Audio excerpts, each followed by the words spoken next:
प्यारे बंधुओं, कितनी बड़ी बात कही है कि यह शरीर रूपी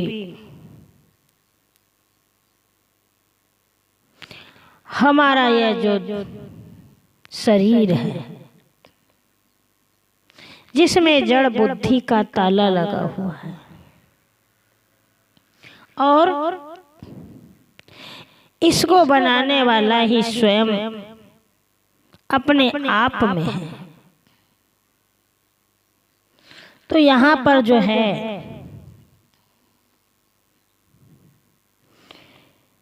जिसने इस वन विस्तार को बनाया, जो बनाने वाला जो है वह कौन है? जिसको इसने बनाया है, जिसने इस विस्तार को रचा है। तो यहाँ पर संभवतः इस अपने बनाए हुए वन विस्तार को देख करके कुछ ऐसा प्रतीत होता है कि यह संभवतः विनाश एवं बंधनों से यह जीव जो है यह भयभीत हो चुका है और भयभीत होने के कारण से वह इतना डर गया है और जब डर समा गया उसके अंदर में, तो वह अपने डर को, भय को छुड़ाने के लिए किसी बहुत बड़े ब्राह्मण, विद्वान, वैष्णव, देवी देवता, मंदिर, गिरजाघर में जाता है और माथा पटकता है और अपने आप का उद्धार करने के लिए, अपने आप को बचाने के लिए, भय से मुक्त होने के लिए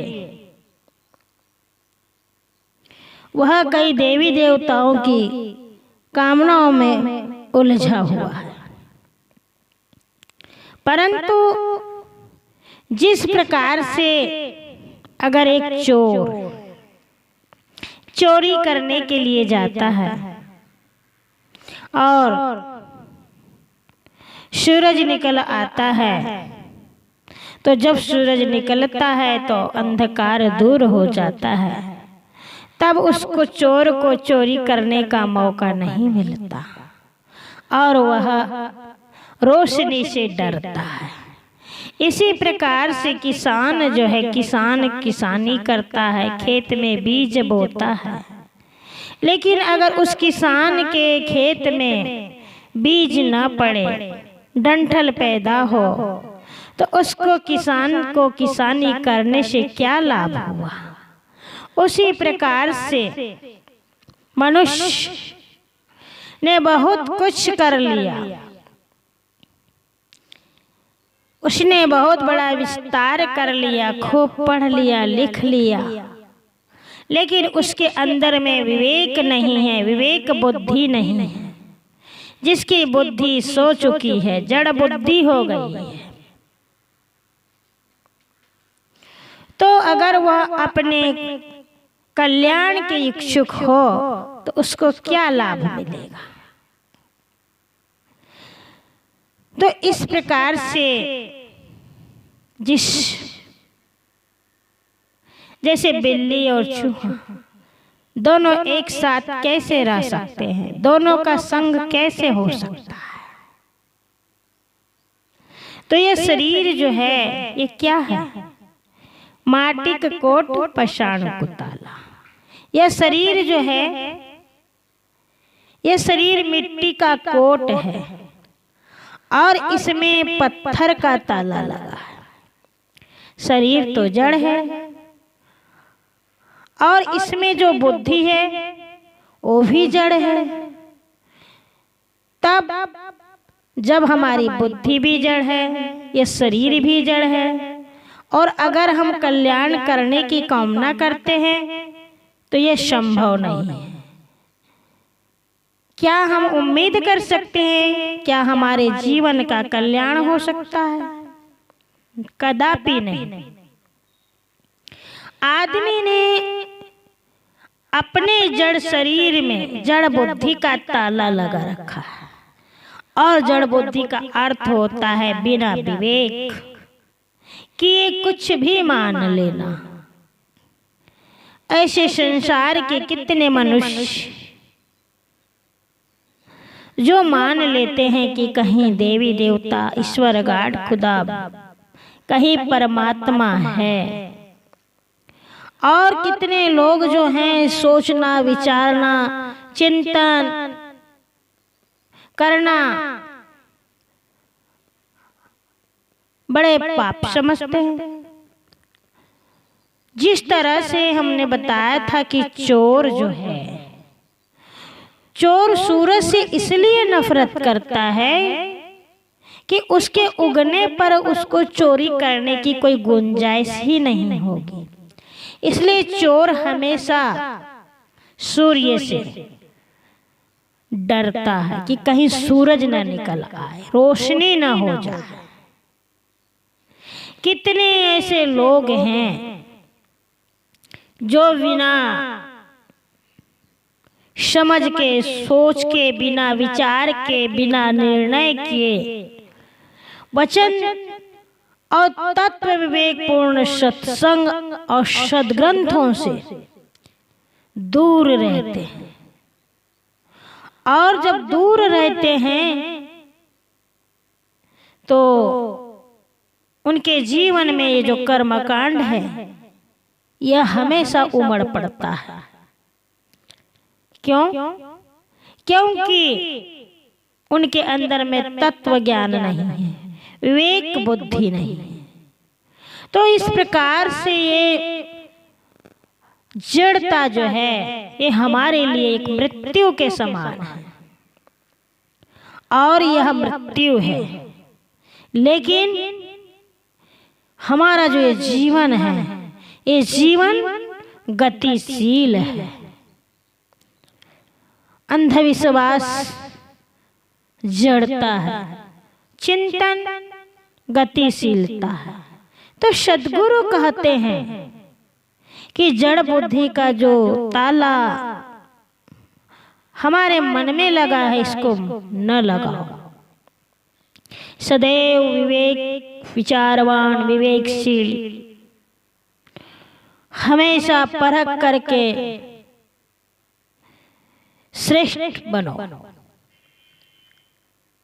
हर जगह असत्य का त्याग करो और सत्य को धारण करो, क्योंकि सत्य हमारे जीवन के लिए सार बनेगा। तो यहाँ पर कहते हैं कि सोईक बन सोई रखवाला। तुम स्वयं यह शरीर से जो संबंधित जितने भी लोग, घर परिवार, रिश्तेदार, धन दौलत तथा ये जो मन की कल्पनाएं हैं या ये जो मान्यताएं हैं, यह हमारे लिए एक महान बन जाती है जो जीव को सृजा हुआ समझती है। और यह जीव जो है इस वन का पोषक रक्षक बन जाता है। परंतु हमें ही इस बनाए हुए महारण्य में, इस बनाए हुए वन में, इस बनाए हुए जंगल में हम स्वयं ने निर्माण किया है, और स्वयं ही इसको देख करके यह जीव जो है यह भयभीत हो जाता है। और भय के दो कारण होते हैं।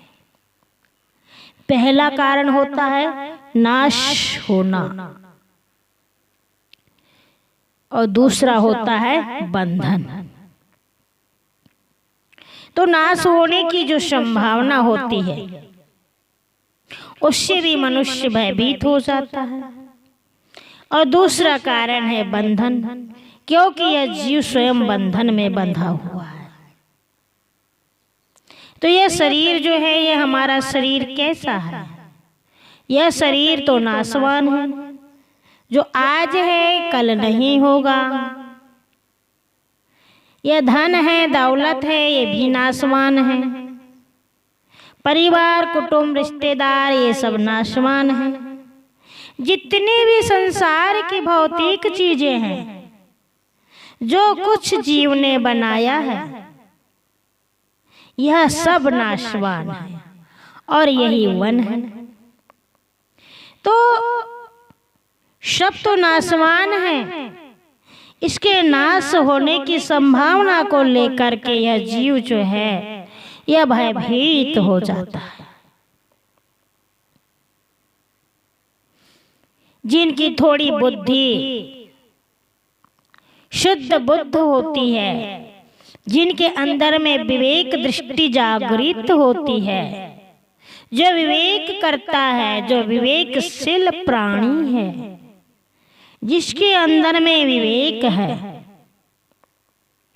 वह इन बंधनों के रूप में देखता है इसको। तो सब बंधन है, ये सब माया का कारण है और वह इसमें बंध जाने से भय से भीत होता है। तो भयभीत जीव, जो भयभीत हो गया, जो डर गया, जीव मनुष्य अपने आप से डर गया, वह क्या करता है? वह किसी देवी देवता के पास, किसी मंदिर के पास, किसी पुजारी के पास, किसी ब्राह्मण के पास, किसी वैष्णव के पास, किसी महान विद्वानों के पास जाता है और वह अपने मन में यह सोचता है कि कहीं हमारे ऊपर कृपा करके हमको इस भय से मुक्त करा दे। इसीलिए हमारे जो प्राणी पदार्थ जो है वह सुरक्षित रहे, हम सुरक्षित रहे। हमारे जीवन में जो भय आने वाला है, इससे हम सुरक्षित रहे, इसीलिए वह जाता है। तो जिनकी थोड़ी बुद्धि होती है, वह इन बंधनों के रूप में जो है भयभीत हो जाता है।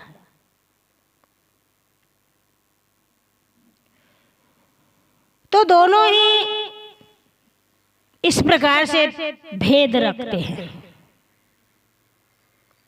और यह भेद जो है, यही भेद हमारे जीवन के लिए एक कर्मकांड बन जाता है, वही देवीवाद बन जाता है, वही चमत्कार की महिमा बन जाती है। और इस प्रकार से हम देवीवाद में, चमत्कार में और महिमा में भूलते हैं और अपने आप को भुलाने के लिए वहां पर पहुंचते हैं। तो सारा सार तो यह है कि हमें सर्वथा पारख ज्ञान, पारख दृष्टि, विवेक जब हमारे अंदर में हो, तो ये सारे अवलंबनों की जो ये रेखा हमारे जीवन में आती है, इन अवलंबनों को तोड़ करके स्वरूप ज्ञान और स्वरूप स्थिति की समझ वहीं पर बनती है। और जिसके अंदर में ये ज्ञान नहीं आया, जिसके अंदर में स्वरूप स्थिति का बोध नहीं हुआ, तो उसको समझ कहाँ से होगा? जिस प्रकार से किसान के खेत में किसान पौधे बोता है, कुछ बीज डालता है जिसमें पौधे उगते हैं, लेकिन अगर उस खेत में केवल डंठल हो, बीज ना पड़े, दाने ना पड़े, तो खेत में डंठल का बोझ होने से किसान को क्या लाभ होगा? इसी प्रकार से हमने बहुत कुछ शास्त्रों को पढ़ लिया, पुराणों को पढ़ लिया, महाकाव्यों को पढ़ लिया, बहुत बड़े बड़े धार्मिक ग्रंथों को पढ़ लिया, लेकिन जिसको अगर सच्चा स्वरूप का बोध न हो तो वाक्य जाल होने से क्या फायदा। तो सद्गुरु कहते हैं कि सर्वत्र वाक्य जाल का विस्तार है, किंतु कारण कार्य व्यवस्था एवं विश्व के शाश्वत नियमों की परख नहीं है। धर्म के नाम पर साधक को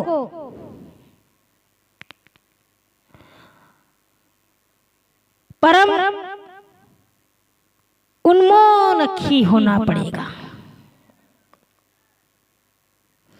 और वही साधक जो है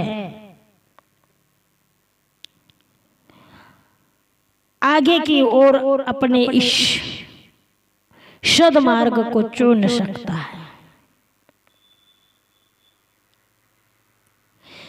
जीव जो है, यह जीव को देव गोसाइया का मोहताज बना करके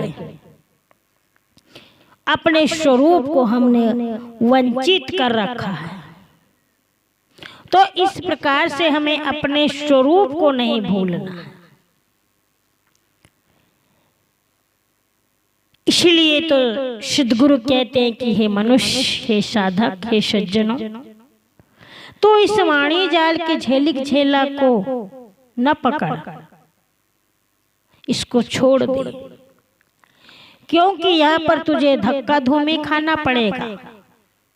और मिथ्या महिमा की जो सारी वाणियां हैं जिसमें तुम स्वयं फंसे हो, वह तुम्हारे लिए एक फंसने का जाल बिछा हुआ है। ऐसे वाणी जाल में फंस करके गुरु और चेले दोनों अज्ञान के सागर में डूब जाएंगे। इसलिए तो कहते हैं तीसर बूढ़े पारथ भाई। पारथ का अर्थ है पारधी, और पारधी जो है इसका अर्थ होता है शिकार करने वाला। बधिक अर्थात जो बधिक होता है, जो शिकार करने वाला होता है, वह धोखेबाज होता है। धोखा दे करके वह पता नहीं किस समय शिकार कर दे। इसी प्रकार से जो है कई ऐसे अनेक उपदेशक हुए हैं जिन्होंने जानबूझ करके लोगों की बुद्धि में जड़ का ताला लगा दिया है, और आज सारे समाज को ये बेवकूफ बनाने में लगे हैं। आगे भी इसी प्रकार से संसार सागर में डुबो देने वाले हैं। तो इस प्रकार से जो है हमें अपनी सारी बुद्धि और प्रतिभा को अपने आप में लाना है, सामने में जागृत करना है। क्यों कि जिसके अंदर में अगर प्रतिभा नहीं होगी वह बेवकूफ बन जाएगा, उसको समाज रोक नहीं पाएगा, उसको कोई भी नहीं रोक सकता। इसीलिए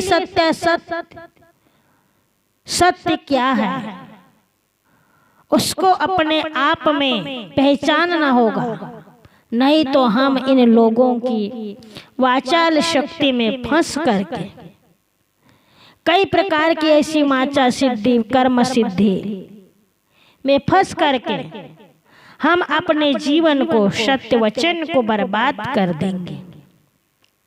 तो सद्गुरु यहाँ पर इसीलिए कहते हैं कि जिस प्रकार से जंगल में आग लगा करके शिकार जो है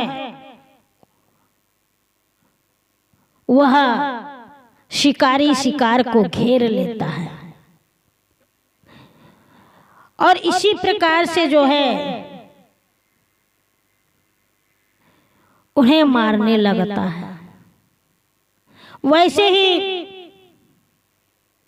हमारे इस संसार वन में आग लगाने वाले कई ऐसे लोग हैं जो हमारे जीवन को बर्बाद कर देते हैं। तो साहब कहते हैं कि भूखे भूखे कुकुर मर गए हूं, काज ने एक सियार से भयो। भूख भूख करके कुत्ते मर जाते हैं, उसी प्रकार से जिनका आचरण ठीक नहीं होता, आचरणहीन मनुष्य जो है वह भी बिना रहने गहने के बक बक करते रहते हैं और श्वान की तरह भौंकते रहते हैं। कुत्ते जरा जरा सी बातों में भौंकते हैं, इसी प्रकार से जो है जरा जरा सी बातों में कुछ मनुष्य जो होते वो उनके अंदर में चिड़चिड़ापन आ जाता है, चिढ़ जाते हैं, समझ नहीं होती, वो अपनी ही हाँकने लगते हैं और अपनी हाँक करके लोगों को विदिग्न कर देते हैं। तो इस प्रकार से जो हैं यह सार, ऐसे लोग जो सार बात को नहीं समझते वो बहुत कम लोग होते हैं, परंतु उन्हें सार बहुत ही कम समझ में आता है। तो इस प्रकार से हमें ऐसा नहीं बनना है, हमें समझना है, विवेक करना है, विचार करना है और बुद्धि का उपयोग करना है। जिस प्रकार से गीदड़ की तरह हमें डरपोक नहीं बनना है। आदमी जो है वह आदमी डर चुका है और डरने की वजह से कितनी सारी उनके अंदर में कठिनाइयां आती है, वो भयभीत हो जाता है। और जो व्यक्ति भयभीत हो जाता है वह व्यक्ति अपने जीवन में कभी विकास नहीं कर सकता, कोई उन्नति नहीं कर सकता। और जो व्यक्ति उन्नति नहीं कर सकता वह अपने जीवन का कल्याण कैसे कर सकता है। कितने ही ज्ञानी यह समझते हैं कि भोग और योग साथ साथ बन जाएगा, लेकिन ऐसा नहीं हो सकता। वे राजा जनक जी का उदाहरण देते हैं कि भोगों में लगे आदमी का विवेक सो जाता है। कल्पना मात्र राजा जनक जी की कथा सुनने से, उनका उपदेश सुनने से कुछ नहीं होने वाला है।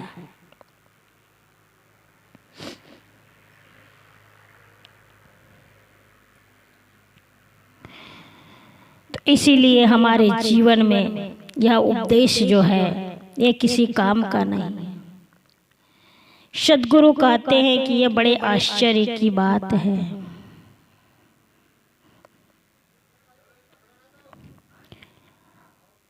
और यह हमारे जीवन में जो आश्चर्य है, यह आश्चर्य कैसा है कि मूष और बिलाई एक साथ कैसे रह सकते हैं। क्योंकि साहब कहते हैं कि मूष बिलाई एक संग कहूँ कैसे रही जाए, अचरज एक देखो हो संतो हस्ती सी हैं खाए। यह मन जो है, यह मन क्या है? हाथी है और यह जीव जो है यह सिंह है।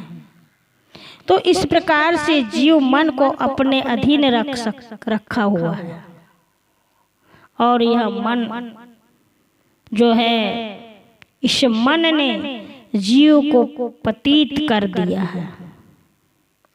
इसलिए हे साधक, तू अपनी शक्ति को पहचान। तेरे इस तेज प्रकाश के सामने यह मन माया रूपी अंधकार जो है यह कभी नहीं टिक सकता। तू अपने महत्व को नहीं समझता है, इसलिए यह माया, यह मन रूपी अंधकार है, यह तुझे बलवान लगता है। जब तू अपने इस महान बल को समझ करके सावधान हो जाएगा, तब तेरी माया मर जाएगी और मन तुम्हारे अधीन हो जाएगा। तो इस प्रकार से जो यह मन जो है, यह मन क्या है?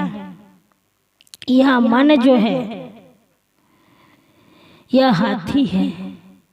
और यह बड़ी आश्चर्य की बात है कि हाथी जंगल का राजा सिंह, और सिंह है जीव को खा बैठा है। तो हमें अपने जीवन में इस प्रकार से समझना है और समझ करके अपने जीवन में धारण करना है, और समझ करके हमें इस माया की उलझन से बचना है। तब तो कहीं जाकर के हमारे जीवन में सुख और शांति मिलेगी, और हम अपने जीवन को समझ सकते हैं, और हमारे जीवन का कल्याण हो सकता है।